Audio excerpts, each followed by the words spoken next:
Hello there, everybody. Sabana92, aka Nightmare, and welcome back to My Hero Academia. So, last week, I'm sorry, was actually pretty good in that we got to see the provisional license exam being retaken by not only a few of the other students, but Bakugo and Shoto specifically.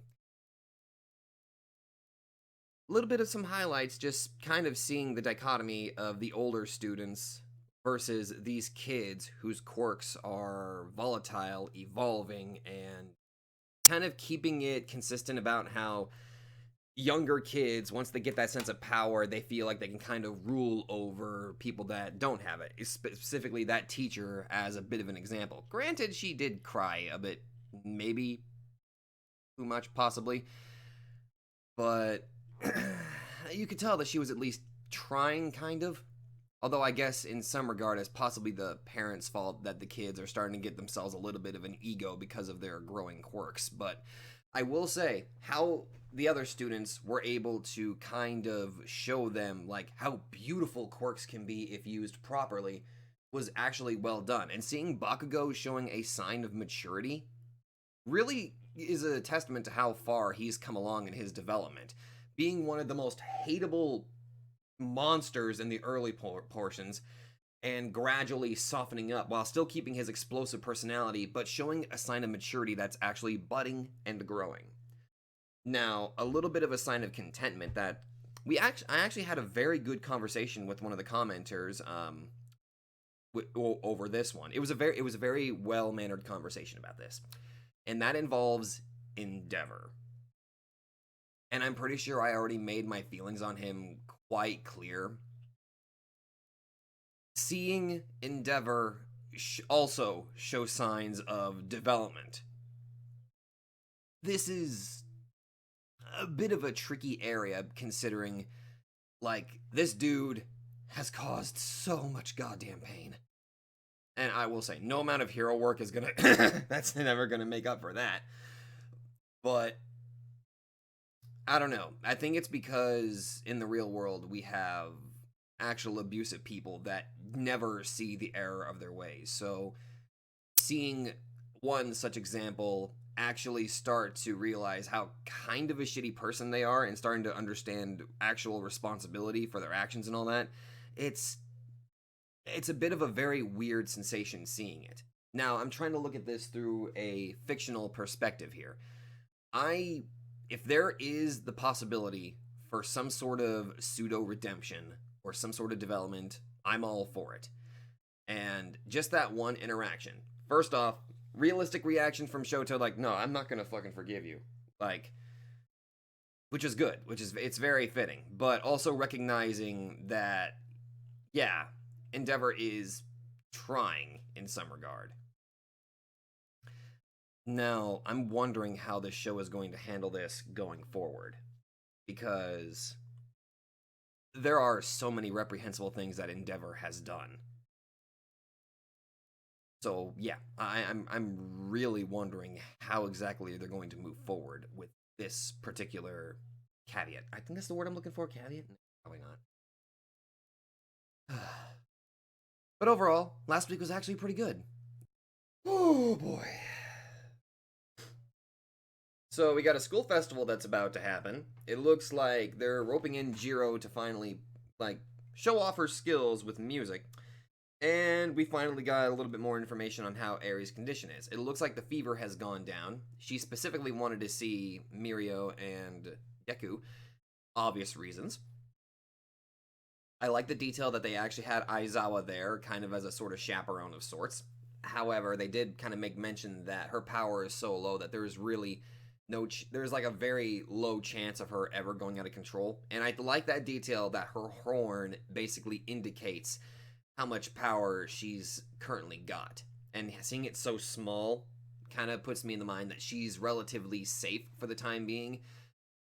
I do like that they are actually going to take her to the school festival. Again, I'm a little bit worried about possible backlash mentally, but having her experience something nice and fun would actually be really, I think it would be beneficial to her. I'm just a little bit worried about negative side effects.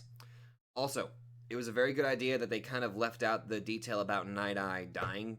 It's way too early for her to know about what happened.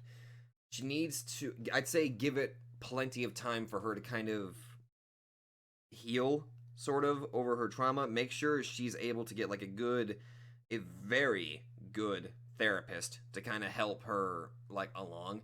Lord knows she's going to need a lot of therapy to get over a good portion of the torture that Overhaul put her through, because that's fucking what it is. It's torture that he did. So, oh, and a new pair of villains have suddenly showed up: La Brava and Gentle. La Brava's eyes are freaking huge. I'm pretty sure they are bigger than her face. And Gentle, he's a yap tuber. I am guessing he must be a yap tuber. Popular video site, saw this video uploaded on YapTube. He's a freaking yap tuber. And the gentle criminal who just, it seems like all he wants is attention and sort of fame. Not even stealing the money itself. He didn't even rob it. He's such a weirdo. But I hope it's a good kind of weird. But right now, I'm being led to believe that it's a relatively good kind of weird. So I'm looking forward to kind of seeing what they do with this gentle guy. And I really hope nothing bad happens. I really hope nothing bad happens. Anyway, I'm gonna go jump into the next episode, so I will definitely see you guys there. Hello there, everybody, and now we are on episode 82 for My Hero Academia. Last episode, it looks like we're getting started, or they're starting to prepare for a school festival, which is pretty good.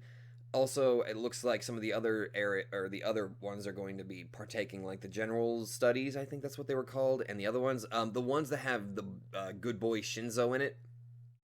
I've been missing him. I hope we get to at least see him again. I really hope he's doing well. But yeah, I'm pretty sure his name was Shinzo. Purple hair guy, has the ability to hypnotize people if they talk to him and all that stuff. I really want to see him again. I've missed him. It looks like Eri is still recovering in the hospital, but it looks like her fever's down, and after having a nice little, it was a very warm talk with Mirio and Izuku, even though Mirio's words were a little poorly chosen. Yeah, Mirio, bad choice of words, my dude. Very, very bad choice of words. Even Izuku called you out on that. But inviting her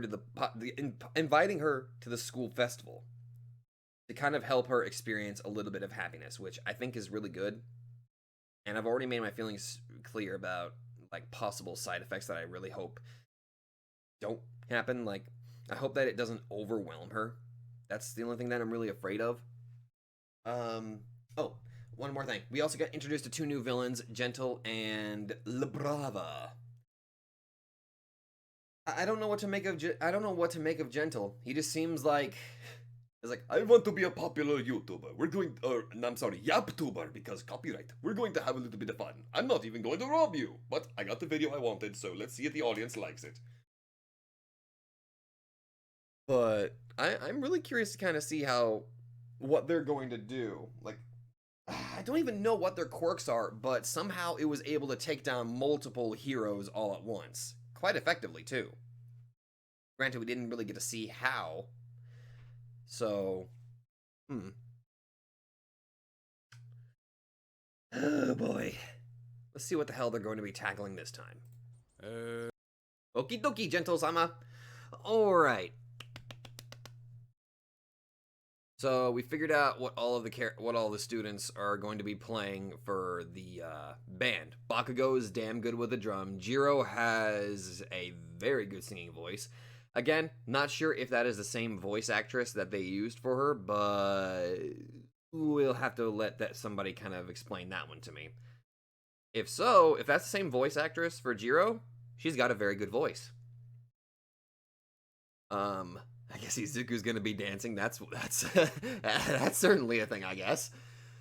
And of course, Todoroki's part of the visual effects thing. That's pretty good. Unfortunately, we are seeing that there is still some resentment with the general studies course and the hero course, which, I mean, that was expanded upon back in season 2, or it was explained at least a little bit. So I'm kind of glad that they're keeping that kind of consistent, even if it is still a little upsetting in some regard, but I can totally understand that. It looks like Gentle and Labrava are still going to do something. They're going to be doing something at the school festival. I'm just hoping it's not bad, like really, really bad. I really hope not. Seriously, with what little I'm getting from Labrava and Gentle, I really like them. They seem like, I don't know. I don't know. I'm maybe just drawing the comparison to Arsene Lupin, I think. Or maybe, hell, you can even say Lupin the Third, maybe. The Gentleman Thief. Also, another callback to Season 2 with Deku practicing full cowling at 20% and doing the finger flicking to launch his attacks. All of the goddamn callbacks that they are throwing in this. I love it! I do like how, not only with shoot style, he's going to be resorting to something that he used back in Season 2, but without breaking his body. That's such a great...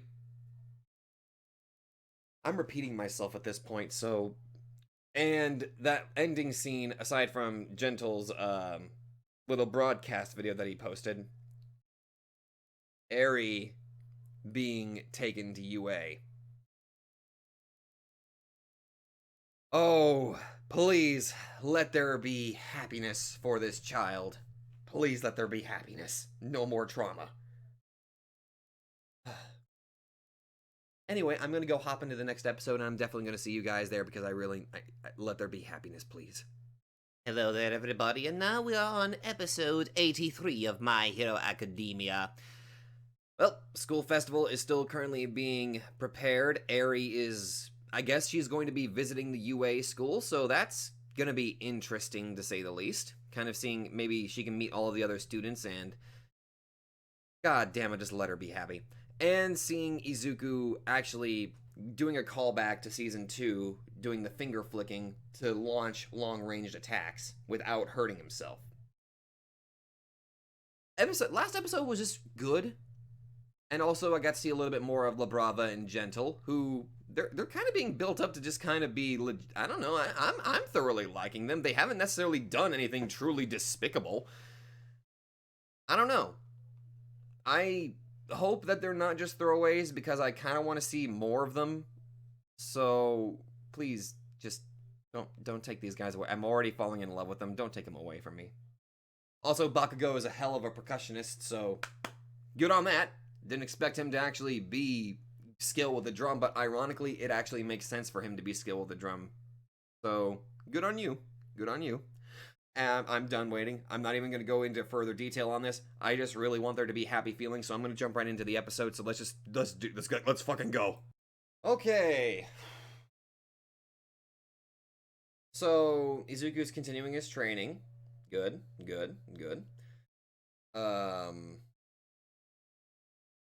Got to see a little bit of Eri walking around the school, meeting some of the students, and seemingly having a good time. It does seem like she's still having trouble comprehending a lot of the nice things that she's being able to experience. Got a small glimpse of purple hair Shinzo boy.